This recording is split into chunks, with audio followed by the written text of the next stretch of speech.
어릴 때부터 FBI가 되는 것이 소원이었던 가난한 집안 출신의 소년이 있었습니다. 결국 그 꿈을 이루는데 성공하고 가정까지 꾸렸지만 그는 FBI 역사상 처음으로 사람의 목숨을 앗아가게 한 사건으로 유죄 판결을 받은 요원으로 전락하고야 말았습니다. 그에게는 어떤 일이 있었는지 오늘의 이야기 시작하겠습니다. 마크 퍼트넘은 1959년 7월 4일 코네티컷주에서 트럭 운전사인 아버지와 주부인 어머니 사이에 세 자녀 중 맏아들로 태어났습니다. 그는 운동을 잘하며 지는 것을 싫어하지만 운동회 생활에서는 자신의 개인적인 이야기를 잘 하지 않는 내성적이고 수줍음이 많은 소년이었다고 합니다. 대학에서 범죄학을 전공한 마크는 1982년 8월 FBI 코네티컷 본부 사무실의 사무원이 되면서 목표에 한 걸음 더 다가갔습니다. 마크는 야간 사무원과 전화교환원 등 흔히 우리가 아는 FBI 요원이 하는 일보다는 사무직으로서의 일을 하는 FBI 직원이었습니다. 하지만 지속적으로 시간 투자를 하며 자신의 목표에 다가서는 노력하는 사람이었지요. 그에게는 같은 코네티컷 출신의 부동산 개발업자의 딸인 캐시라는 부인이 있었습니다. 부유한 집안에서 자란 캐시였지만 학교를 중퇴하고 이른 결혼과 이혼 등 방황의 시간을 보내기도 했었다는데요. 뒤늦게 검정고시를 치르고 전문대학에 학위를 받는 등 자신의 삶을 좋은 쪽으로 발전시키려 노력했습니다. 마크는 FBI에서 사무원으로 계속 일하는 중인 1986년 초에 FBI 아카데미에 입학시험을 치렀습니다. 사무직에서 특수요원으로 전환하는 것은 드문 일이었다고 하는데요. 꿈을 이루기 위한 마크의 결심은 확고했습니다. 1986년 아카데미를 졸업한 후 드디어 마크는 FBI의 금색 배지를 받게 되었습니다. 요원이 된 후에 그의 첫 부임지는 켄터키주의 파이크빌이라는 매우 작은 동네였습니다. 마크와 캐시는 딸과 뱃속의 둘째 아이와 함께 새로운 곳에서의 생활을 시작하였습니다. 파이크빌은 산이 많은 곳으로 광업과 임업 등이 발달한 곳이었습니다. 캐시는 시골 마을의 생활이 마음에 들지 않아 마크에게 정근을 요구했지만 마크는 첫 부임지에서의 자신의 능력을 보여주기 위해 많은 에너지를 쏟아부었습니다. 마크가 있던 곳 인근에서 은행이 털리는 사건이 일어났는데요. 마크는 그 사건의 용의자가 파이크빌에 사는 동종전과가 있는 칼 로카트라고 의심했습니다. 일명 캐다이라는 별명으로 불리는 전과자였는데요. 그는 이전의 범죄로 18년형 중 7년형을 복역한 후 가석방되어 집행유예 기간 중이었습니다. 마크는 그가 집행유예 기간에도 예전 버릇을 못 버리고 또 다시 일을 저지른 것으로 생각했습니다. 가석방된 후 그는 여자친구와 함께 자신의 친구 집에서 방 한 개를 렌트해서 지내고 있었습니다. 마크는 캐다이가 머물고 있는 집의 주인을 정보원으로 포섭해야겠다고 생각하고 그 집에 사는 케네스와 수잔을 만납니다. 이 만남은 훗날 많은 사람의 운명을 바꿔놓고야 말았습니다. 수잔은 1961년 웨스트버지니아주에서 태어났습니다. 9남매 중 5번째인 그녀는 어려운 집안 환경으로 중학교도 중퇴했어야 했습니다. 15세의 어린 나이에 그녀는 22세의 케네스를 만났는데요. 케네스는 나쁜 약을 파는 사람이었습니다. 어린 나이에 결혼을 하여 두 아이를 낳았지만 그들의 결혼 생활은 행복하지 않았습니다. 케네스는 수잔을 함부로 대했고 결국 이들은 이혼했습니다. 하지만 여전히 같은 집에서 아이를 키우며 사는 기묘한 동거 생활을 하였는데요. 이즈음 캐다이가 이들의 집에 살게 된 것이었습니다. 보통 경찰이나 보안관 등은 관할권 문제로 FBI와 그다지 사이가 좋지 않은 것으로 알려져 있는데요. 신임 요원이었던 마크는 자신이 낯선 지역에서 이들과의 공조가 매우 중요한 것을 잘 알았기 때문에 이들과 긴밀한 관계를 유지하고 있었다고 합니다. 케네스와 수잔에 대한 정보도 지역 경찰로부터 얻은 것이었습니다. 하지만 케네스는 믿음직한 사람이 아니었고 정보를 제공하는 대가로 예상보다 많은 것을 요구했기에 마크는 수잔을 정보원으로 삼기로 결정했습니다. 수잔은 적극적인 성격을 가진 여성이었습니다. 지역의 정보에 대해 많이 알고 있었고 다른 사람들과의 관계, 특히 범죄자들과의 관계가 좋은 편이었지요. 수잔은 마크와 정기적으로 만나며 정보를 주었고 그 정보는 매우 유용했습니다. 수잔은 캐다이와 같은 집에 살고 있었고 캐다이는 수잔을 전혀 의심하지 않았기 때문에 그에 관한 많은 정보를 얻을 수 있었습니다. 마크의 아내 캐시도 집에서 정보원들의 연락을 받아 남편에게 전달해주곤 했다고 하는데요. 수잔은 캐시와도 친해졌다고 합니다.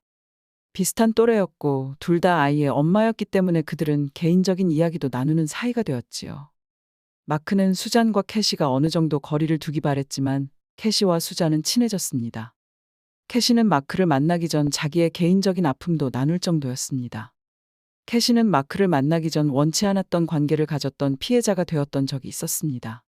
하지만 경찰은 캐시를 믿어주지 않았고 그 남자는 제대로 된 처벌을 받지 않았었지요. 캐시는 이러한 이야기까지 수잔과 나누었다고 하는데요. 현재 좋지 않은 환경에서 살고 있는 수잔을 응원하며 힘을 주었다고 합니다.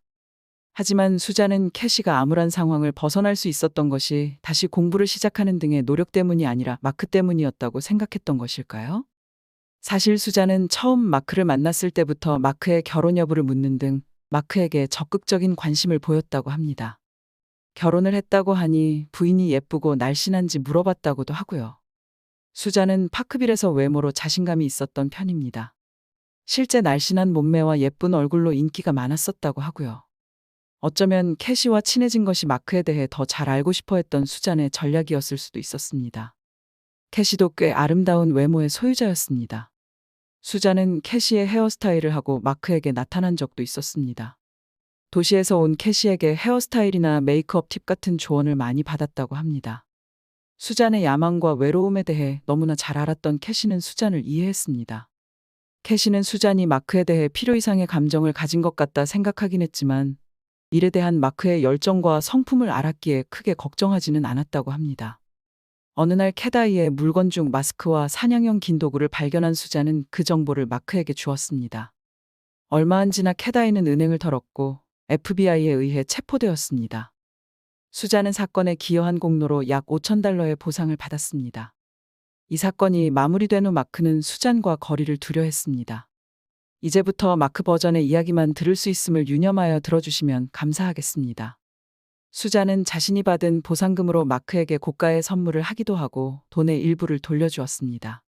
마크는 부담을 느꼈지만 재판에서 수잔의 증언이 필요할 수도 있기 때문에 거절이 쉽지 않았다고 합니다. 결국 둘 사이의 관계는 남녀 사이의 끈적한 관계로 발전했습니다. 마크는 이 관계에 불안함을 느꼈습니다. 직업 윤리적으로도 그렇고 이미 결혼한 상태였으니까요. 이 관계를 확실하게 끝내기 위해 마크는 전근을 신청했습니다. 가족과 자신이 범죄자로부터 위협당하고 있다고 상부에 보고를 했다고 하네요. 이 주장이 반영되었는지 여부는 확인되지 않았으나 마크는 1989년 플로리다주 마이애미로 발령을 받았습니다.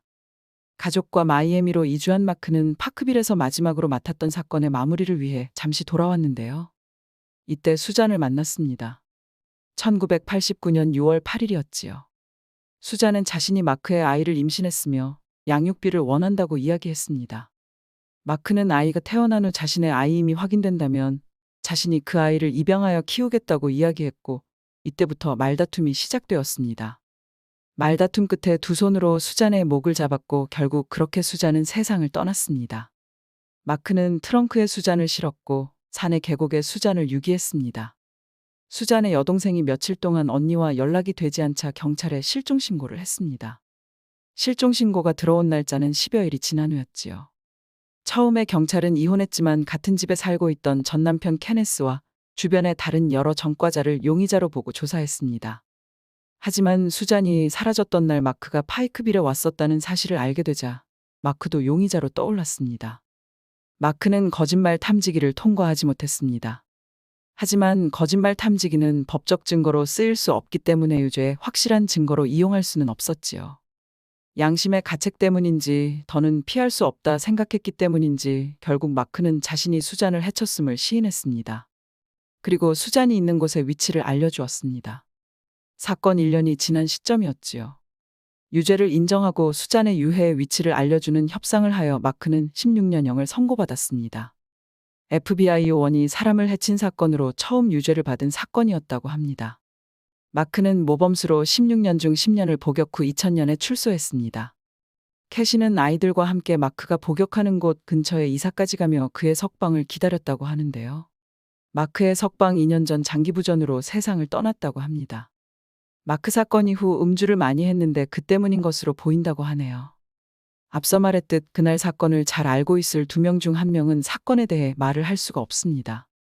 당사자 중 1명인 마크는 부적절한 관계에서 아이가 생겼고 이것을 두고 상부와 가정에 알리겠다는 협박 끝에 비극이 발생했다고 주장합니다. 하지만 부검 결과 수자는 임신 중이 아니었다고 합니다. 정황상 두 사람이 뜨거운 시간을 보낸 적이 있는 것은 맞는 것 같습니다. 수잔의 여동생은 그것만이 언니가 세상을 떠난 유일한 이유는 아닐 것이라고 이야기합니다. 언론에는 공개하지 못하지만 수잔이 마크의 다른 치부들을 알고 있었기 때문에 그것이 들통날까 겁났던 마크가 사건이 다 밝혀지기 전에 부랴부랴 범죄를 시인하고 협상을 한 것이라는 주장을 했지요. 실제로 마크가 자수하기 전까지는 법정에서 쓰일 수 없는 거짓말 탐지기 조사 결과 외에는 아무런 증거가 없었던 상황이라 마크의 자백이 담당 검사에게도 의외였다고 합니다.